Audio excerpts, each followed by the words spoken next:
Welcome to the Rim Break Rodeo. We hope this video helps. You start by confirming prerequisites, back up important files, and check the SSD's smart status. Once done, enter BIOS and switch the SATA mode to ASI and set boot to UEFI when using a GPT layout, because legacy modes often block modern installs. Make a bootable Windows USB with the Media Creation Tool, or Rufus.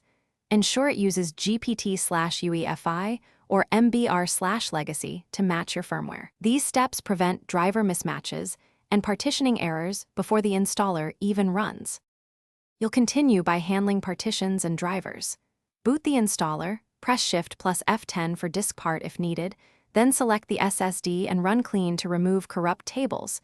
This forces a fresh partition map. Once cleaned, convert GPT for UEFI installs or MBR for legacy.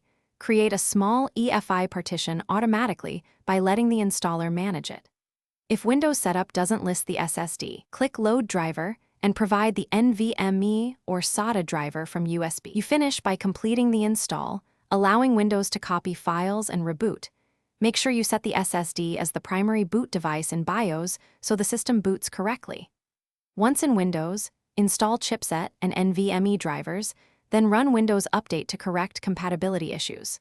If you hit problems, stop and reset the drive, try the SSD in another computer to rule out adapter issues, and update the SSD firmware. These troubleshooting moves solve most persistent installation failures.